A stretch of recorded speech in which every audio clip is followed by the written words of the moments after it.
ఎమ్మెల్యేలు మంత్రులు అవ్వడం అంటే ఎవరినైనా పీడించి డబ్బులు వసూలు చేసుకోవడానికి దొరికినటువంటి లైసెన్స్. అది ఇవాళ పొలిటికల్ రియాలిటీ.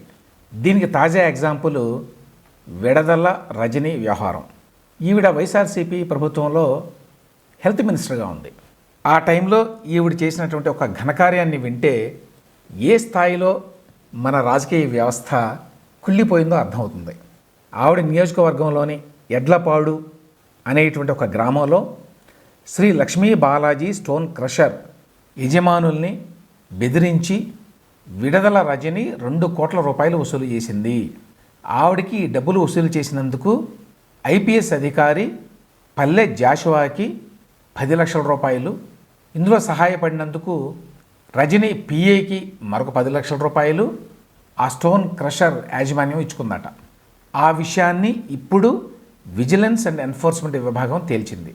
యాక్చువల్గా ఈ కంప్లైంట్ కొద్ది నెలల కిందట వచ్చింది. ఈ లక్ష్మీ బాలాజీ స్టోన్ క్రషర్ యాజమాన్యం గుంటూరు పోలీసుల దగ్గరికి వెళ్ళి కంప్లైంట్ చేశారు. మమ్మల్ని ఈ రజనీ గారు అధికారంలో ఉన్నప్పుడు నానా రకాలుగా హింసించి బెదిరించి డబ్బు తీసుకున్నారు అని కంప్లైంట్ ఇచ్చారు. యాక్చువల్గా కంప్లైంట్ కూడా నా దగ్గర ఉన్నది. అయితే నేను అప్పుడు మాట్లాడలేదు, ఎందుకంటే పోలీసులు దాని మీద ఎటువంటి చర్య తీసుకోవాలా, ఏం చేస్తున్నారు వీళ్ళు అనే దానికోసం వెయిట్ చేస్తూ ఉన్నాం. ఇప్పుడు తాజాగా వచ్చిన సమాచారం ఏంటంటే దీని మీద విజిలెన్స్ అండ్ ఎన్ఫోర్స్మెంట్ విభాగం దర్యాప్తు చేసింది. దర్యాప్తు చేసి విడదల రజనీ గారు మొత్తం 2,20,00,000 రూపాయలు అక్రమంగా ఈ లక్ష్మీ బాలాజీ స్టోన్ క్రషర్ నుంచి వసూలు చేశారు. అందులో ఆవిడకి 2 కోట్ల రూపాయలు చేరింది అని తేల్చారు. వీళ్ళందరి మీద క్రిమినల్ కేసులు నమోదు చేయాలి.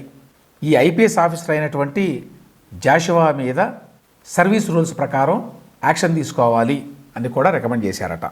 ఈ మేరకి తాజాగా ఈ విజిలెన్స్ అండ్ ఎన్ఫోర్స్మెంట్ డిపార్ట్మెంట్ వారు నివేదిక కూడా సమర్పించారు.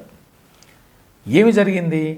2020 సెప్టెంబర్ 4వ తేదీన విడదల రజనీ గారికి అప్పట్లో పీఏగా ఉన్నటువంటి రామకృష్ణ అనే వ్యక్తి ఈ లక్ష్మీ బాలాజీ స్టోన్ క్రషర్ దగ్గరికి వెళ్ళాట. వెళ్ళి మిమ్మల్ని ఎమ్మెల్యే గారు పిలుస్తున్నారు, చిలకలూరిపేట ఎమ్మెల్యే ఆవిడ, వెంటనే రావాలి అని హుకుం జారీ చేశారట. వాళ్ళు వెళ్ళి ఆమెను కలిశారు.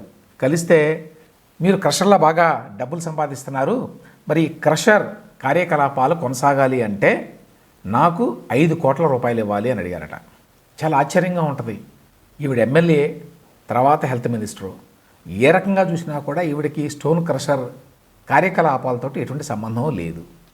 కానీ మీరు ఆ ప్రాంతానికి ఎమ్మెల్యే అయితే, లేదు మంత్రి అయితే, మీకు మీ నియోజకవర్గంలో ఎవరి వ్యాపారం మీదనైనా కూడా పెత్తనం చేసేటువంటి అధికారం, వాటాలు తీసుకునే అధికారం, వాళ్ళని పీడించి డబ్బులు తీసుకునేటువంటి అధికారం ఉన్నదన్నమాట.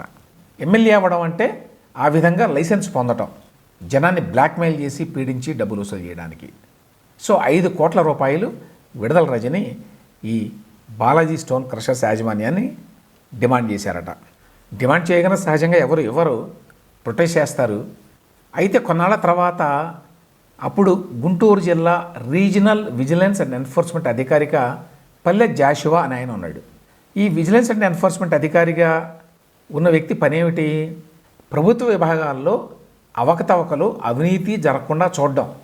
కానీ అదే విజిలెన్స్ అండ్ ఎన్ఫోర్స్మెంట్ డిపార్ట్మెంట్లో ఉన్న వాళ్ళ పనేమిటి? ఇప్పుడు ప్రస్తుతం తమ అధికారాన్ని అడ్డం పెట్టుకొని లంచాలు గుంజడం.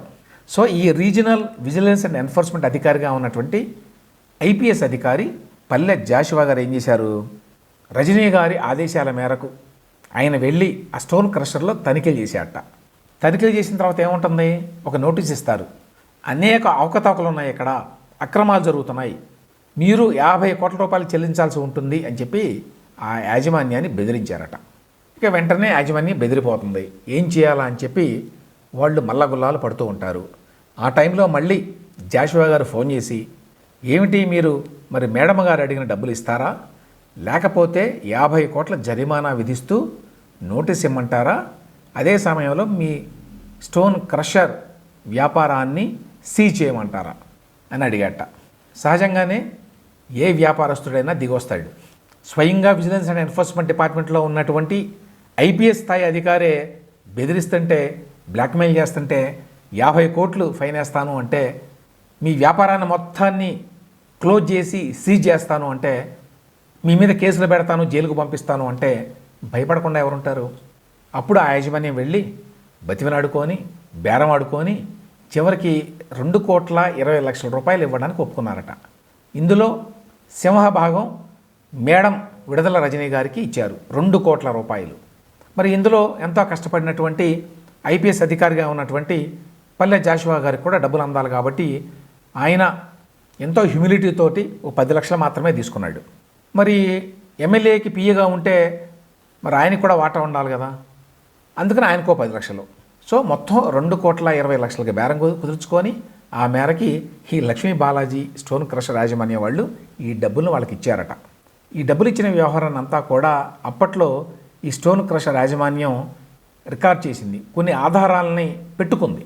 ఆ ఆధారాలతోటి మొన్న వీళ్ళు కంప్లైంట్ ఇచ్చారు కొన్ని నెలల కిందట. దాని మీద విజిలెన్స్ అండ్ ఎన్ఫోర్స్మెంట్ వాళ్ళు దర్యాప్తు చేసి ఇప్పుడు నివేదిక ఇచ్చి అవును ఇది జరిగింది, విడుదల రజనీ గారు 2 కోట్లు తీసుకున్నారు, ఈ జాషువా గారు 10 లక్షలు తీసుకున్నారు, ఈ పిఏ గారు మరొక 10 లక్షలు తీసుకున్నారు అని ధృవీకరించారు వాళ్ళ రిపోర్ట్లో.